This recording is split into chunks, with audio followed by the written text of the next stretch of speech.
তৃতীয় শ্রেণীর প্রিয় শিক্ষার্থী সালদার স্যার ইউটিউব চ্যানেল থেকে তোমাদের সবাইকে স্বাগতম। আজকে তোমাদের আরেকটি নতুন ভিডিও নিয়ে হাজির হয়েছি। আজকের ভিডিওর বিষয় হচ্ছে পরিবেশ মডেল প্রশ্ন সিলেবাস সহ 2025 সেট নম্বর 2। অর্থাৎ ইতিমধ্যে আমি আরেকটি মডেল প্রশ্ন তোমাদের দিয়েছি, কাজে তোমরা যদি আমার চাও ইউটিউব চ্যানেল গিয়ে দেখে আসতে পারো। যাই হোক, আজকের যে টপিকটা নতুন নম্বর বিভাজন অনুসারে হলিস্টিক রিপোর্ট কার্ড অনুযায়ী 20 মার্কের প্রশ্ন তোমাদের বলছি যে তৃতীয় শ্রেণী প্রথম পর্যায়ক্রমিক মূল্যায়ন সেট নম্বর 2 বিশ্লেষণ সহ সম্পূর্ণ সমাধান আমি দেখাবো। কাজে তোমরা যারা এখনও আমার এই চ্যানেলটিকে সাবস্ক্রাইব করোনি তারা এখন এই চ্যানেলটিকে সাবস্ক্রাইব করে বেল আইকনটি প্রেস করে দাও, যাতে এরকম আরও অনেক ভিডিও তোমরা পেতে পারো। যাই হোক, তোমরা প্রথমেই দেখে নাও সিলেবাস হচ্ছে প্রথম অধ্যায় শরীর এবং দ্বিতীয় অধ্যায় খাদ্য, অর্থাৎ 1 থেকে 50 পৃষ্ঠা পর্যন্ত। কিছু গুরুত্বপূর্ণ কথা তোমাদের শেয়ার না করলেই নয়, সেটা হচ্ছে নতুন নম্বর বিভাজন অনুসারে হলিস্টিক রিপোর্ট কার্ড অনুযায়ী তোমাদের প্রথম পর্যায়ক্রমিক মূল্যায়নের পরীক্ষা যেটা, সেটা প্রতি বিষয়ে 20 মার্কের হবে। ইতিমধ্যে ডিসিশন হয়ে গেছে, কাজে তোমরা আগে কিন্তু 10 মার্কের পরীক্ষা দিয়ে এসেছো, এবারে 20 মার্কের। তাই এখন থেকে একটু বেশি বেশি করে পড়ালেখায় মন দিতে হবে, তোমাদের টেক্সট বইটি বেশি বেশি করে পড়তে হবে। আর মনে রাখবে যে the more you read and the more you learn, অর্থাৎ যতই পড়িবে ততই শিখিবে। কাজেই বেশি বেশি করে পড়ার একটা অ্যাবিলিটি অর্জন করতে হবে। তাইলে এখানে তোমরা দেখছো যে এখানে টোটাল প্রশ্নের মার্ক হচ্ছে 20, সময় 40 মিনিট। আর সিলেবাসটা দেখে নিয়েছো, এটা একটা প্রশ্ন, অর্থাৎ পূর্ণাঙ্গটা সাজেশন আর কি। ঠিক আছে, আমার এই দুই নম্বর সেট সহ আরও 2টো সেট দেবো। আশা করি এই টোটাল 3টি সেট যদি তোমরা পড়ো তাহলে সমস্ত প্রশ্নে বা সমস্ত নলেজ বিশেষ করে পরিবেশের তোমাদের মধ্যে চলে আসবে। ঠিক আছে, যাই হোক, সেট নম্বর 2 সঠিক উত্তরটি নির্বাচন করো। এখানে 5টি 5 মার্কের, তবে অনেক অপশন বেশ কয়েকটা দিয়েছি, তোমরা 5টি তোমাদের প্র্যাকটিসের জন্য। শরীর ঠিক রাখতে নিচের কোনটি প্রয়োজন? শরীর ঠিক রাখতে খেলাধুলা করা প্রয়োজন। ক্রিকেট খেলার বল করার জন্য শরীরের কোন অঙ্গের প্রয়োজন হয়? সেটা হচ্ছে কবজির প্রয়োজন হয়। ফুটবল খেলার জন্য শরীরের কোন অংশ বেশি প্রয়োজন? পায়ের। ক্রিকেট খেলা পরিচালনা করেন যে, তাকে কি বলে? আম্পায়ার। তারপরে নেল কাটার দিয়ে নখ কাটা না পরিষ্কার হয়, নখ কাটা হয়। চামড়ার ভাঁজে গায়ে নোংরা থাকে, ভাঁজে। গোড়ালি শীতকালে ফেটে যায়। তারপর চোখে চোখ না যাওয়া জায়গা, যেমন পায়ে পিঠে নোংরা জমে, পিঠে। পায়ের পাতায় না নখে ময়লা জমে? আসলে পাতায়। ঠিক আছে, কোনটি ভালো ব্যায়াম? কবজি কবাডি খেলা না সাঁতার কাটা না ফুটবল খেলা? আসলে সাঁতার কাটা। সাঁতার কাটা কোন জোর পেশির কাজ করে? সেটা হচ্ছে হাত, পা না সব জোর? সব জোর। তারপরে বিষ ফল নয় কোনটি? ধুতরা, কলকে ফল না খেজুর ফল? আসলে খেজুর ফল। কোনটি শাক নয়? চিলে, এটা শাক নয়। ঠিক আছে, এই হচ্ছে তোমাদের টোটাল কয়টা প্রশ্ন গেলো? 13টা প্রশ্ন থেকে তোমরা 5টি প্রশ্নের অ্যান্সার করবে। পরীক্ষার হলে কিন্তু অপশন নাও থাকতে পারে, তোমাদের প্র্যাকটিসের জন্য আমি দিয়েছি। এরপরে দেখো, ঠিক বাক্যের পাশে টিক চিহ্ন আর ভুল বাক্যের পাশে ক্রস চিহ্ন দাও। জিভ পরিষ্কার করতে ব্রাশ লাগে? আসলে এটা ভুল। জিভ। দাঁত নোংরা জমলে মুখে গন্ধ হয়? ঠিক। তারপর চোখে নোংরা শক্ত হলে জলে ভিজিয়ে পরিষ্কার করতে হয়? ঠিক। তারপরে জিভ ছোলা একটি ক্ষতিকারক জিনিস, এটা হচ্ছে মিথ্যা, অর্থাৎ ক্রস। এরপর শূন্যস্থান পূরণ। দেখা যাচ্ছে শব্দ বসিয়ে সঠিক জায়গায় শূন্য। দাঁতে নোংরা জমলে মুখে কি দুর্গন্ধ হয়? তোমরা সবাই জানো, গন্ধ হয়। জিভে নোংরা তুলতে জিভ ছোলা দিয়ে ড্যাশ ঘষে, অর্থাৎ জিভকে ঘষে নিতে হবে। নিচের দাঁতে ড্যাশ থেকে উপরে ব্রাশ টানবে, তলা থেকে। তারপরে নাকে নোংরা শক্ত হয়ে জমে, এখানে জমে হবে, থাকতে পারে। তারপর দাঁত, জিভ, নাক, চোখ, মুখ পরিষ্কার করতে জলের প্রয়োজন হয়, এখানে জলের প্রয়োজন হয়। আশা করি তোমরা বুঝতে পেরেছো। এখান থেকে 4টি আবার অথবা আমি দিয়ে দিছি, অথবা তোমাদের প্র্যাকটিসের জন্য। গজাটা জিভে শুলেই কি মিষ্টি লাগে, তাই না? গজাটা মুখে শুলেই মিষ্টি লাগে। চোখে আলো গেলে তবেই দেখতে পাবে, তবেই এখানে একটা তোমার শূন্যস্থান পূরণ ছিল, দেখতে পাবে। তারপরে নাকটা ভালো করে চেপে রাখলে গন্ধ পাবে না, এখানে গন্ধ পাবে না। তারপর পঞ্চেন্দ্রিয়ের একটি ইন্দ্রিয় হলো চোখ, এখানে চোখ। ঠিক আছে, চোখ। তারপরে স্পর্শ ইন্দ্রিয় হলো চামড়া, নাক? আসলে স্পর্শ ইন্দ্রিয় হচ্ছে আমাদের স্পর্শ ইন্দ্রিয়। স্পর্শ ইন্দ্রিয় হচ্ছে আমাদের চামড়া, তাই না? তারপরে দৃষ্টিহীনদের ক্ষেত্রে সবচেয়ে বেশি যে ইন্দ্রিয়টি সজাগ থাকে সেটি হলো দৃষ্টিহীনদের কান। কানটা বেশি সজাগ থাকে। যাই হোক, এরপর আমরা সরাসরি প্রশ্নে চলে যাচ্ছি, সেটা হচ্ছে কি মিলকরণ। 4টি থেকে 2টি, যেমন চোখ। চোখ কী করে? ছবি দেখা। ছবি দেখা, এটার সাথে চোখের মিল আছে। তারপরে কান। কান কী করে? গান শুনে, অর্থাৎ গান শোনা। জিভ। জিভ কী করে? জিভ হচ্ছে তোমার কি হলো কথা বলা, তাহলে কথা বলা, জিভ হচ্ছে কথা বলা। তারপরে চামড়া, দেহের ভিতরের অংশকে রক্ষা করে চামড়া এটা, এবং নাক হচ্ছে কি শ্বাস নেওয়া ও ছাড়া, ঠিক আছে।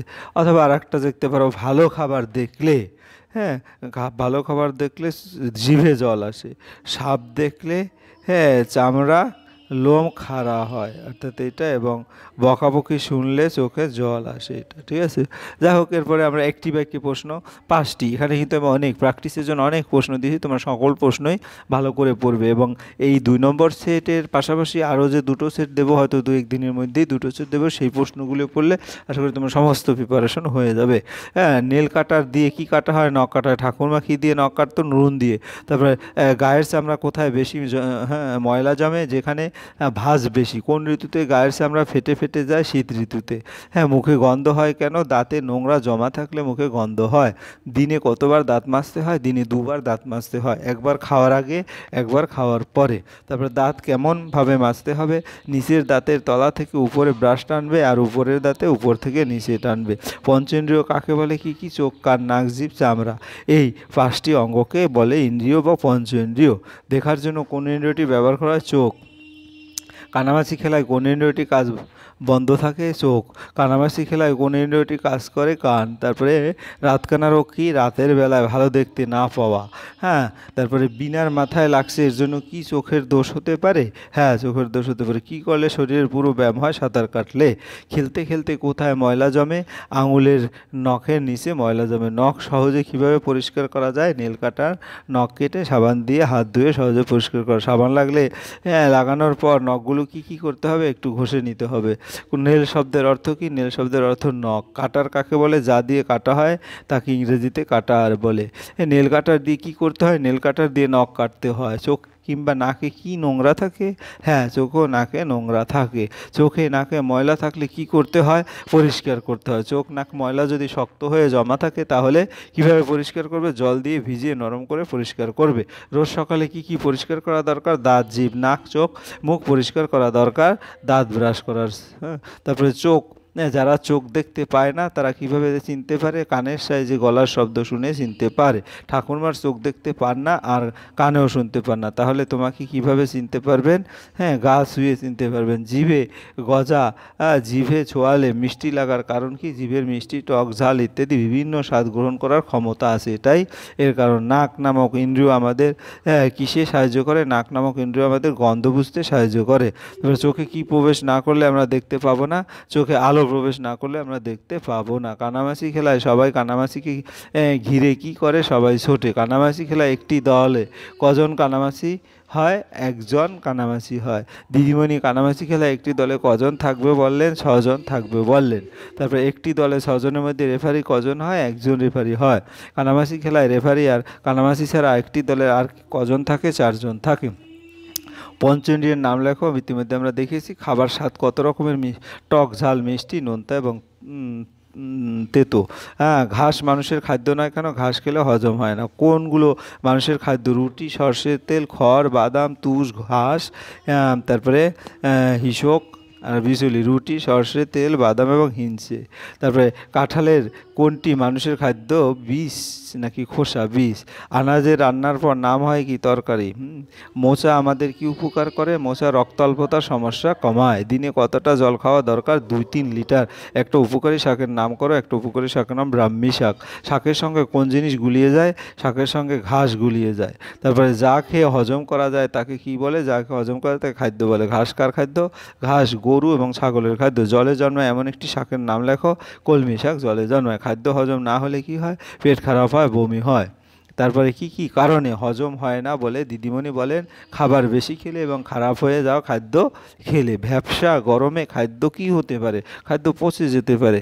বাসি খাদ্য কিভাবে খারাপ হতে থাকে? খাদ্য নষ্ট হয়। খাদ্য ছাতা পড়লে কি হয়? ভিতরে ভিতরে খারাপ হতে থাকে। কি ধরনের খাদ্য খেতে নেই? বাসি পচা খাদ্য খেতে নেই। খাদ্য কিভাবে নষ্ট হতে পারে? ভ্যাপসা গরমে বাসি হলে ছাতা পরে নষ্ট হতে পারে। ধান কি? ধান হলো ধান গাছের বীজ। ভাত কি থেকে হয়? ভাত হচ্ছে চাল থেকে ভাত হয়। চাল কিভাবে পাওয়া যায়? ধানের খোসা ছড়িয়ে চাল পাওয়া যায়। আটা কি থেকে পাওয়া যায়? গমের বীজ থেকে আটা পাওয়া যায়। গমের বীজ থেকে আটা কিভাবে পাওয়া যায়? গমের বীজ গুঁড়ো করে আটা পাওয়া যায়। তারপর রুটি কি দিয়ে হয়? আটা দিয়ে রুটি হয়। আটা থেকে রুটি কিভাবে তৈরি হয়? জল দিয়ে মেখে বেলে সেঁকে তৈরি হয়। ফুলকপি কি ফুল? না, ফুল না, এটা কুঁড়ি। হ্যাঁ, পেঁয়াজকলি কিসের বোটা? পেঁয়াজকলি হলো কুঁড়ির বোটা। শিমের কোন অংশটা খাদ্য? শিমের সবটাই খাদ্য। তারপরে কড়াইশুঁটির কোন অংশ আমরা খাই? কড়াইশুঁটির বীজ আমরা খাই। কড়াইশুঁটির খোসা কে খায়? গরু খায়। পেঁয়াজ কি? পেঁয়াজ গাছের কাণ্ড হলো পেঁয়াজ। হ্যাঁ, তারপরে ধান গম ডালের কোন অংশ খাদ্য? ধান গম ডালের বীজ হলো খাদ্য। পুষ্ট হয়ে গেলে কিসের বীজ আর ভালো খাদ্য থাকে না? উচ্ছে পটল লাউ এর বীজ আর ভালো খাদ্য থাকে না। সজনে ডাঁটা কি? সজনের ডাঁটা হলো সজনের ফল। সজনের বীজ কি খাদ্য? কচি অবস্থায় খাদ্য, পেকে গেলে অখাদ্য। তারপরে শাক গাছ বড় হলে তার কি খাই? শাক গাছ ডাঁটা খাই। নটে ও পুঁইয়ের ডাঁটা আসলে কি? ওই সব গাছের কাণ্ড। তারপরে সংক্ষেপে উত্তর দাও 6 নম্বর 2 মার্ক করে প্রশ্ন 2টি।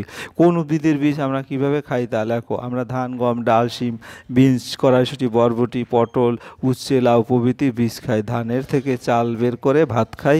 গমকে পিষে আটা তৈরি করে জলে মাখিয়ে বেলে সেঁকে রুটি তৈরি করে খাই। ডাল শিম বিনস কড়াইশুঁটির বরবটি পটল উচ্ছে এবং লাউ এর বীজ সিদ্ধ করে খাই। পেঁয়াজ গাছের কোন অংশ আমরা খাই? পেঁয়াজ গাছের কলি অর্থাৎ পেঁয়াজ গাছের কুঁড়ির বোটা আমরা খাই। ওই গাছের কাণ্ডকে পেঁয়াজ হিসেবে সবসময় খেয়ে থাকি। সজনে গাছের কোন কোন অংশ আমরা খাদ্য হিসেবে গ্রহণ করি? কচি পাতা ফুল ফলকে আমরা খাদ্য হিসেবে গ্রহণ করি। সজনের ফলকে সজনে ডাঁটা বলা হয়। ওই ডাঁটার মধ্যে ফল থাকে। ওই ফল কচি অবস্থায় খাওয়া যায়, কিন্তু পেকে গেলে আর খাওয়া যায় না। তারপরে কোন কোন গাছের কাণ্ডকে আমরা ডাঁটা হিসেবে খাই?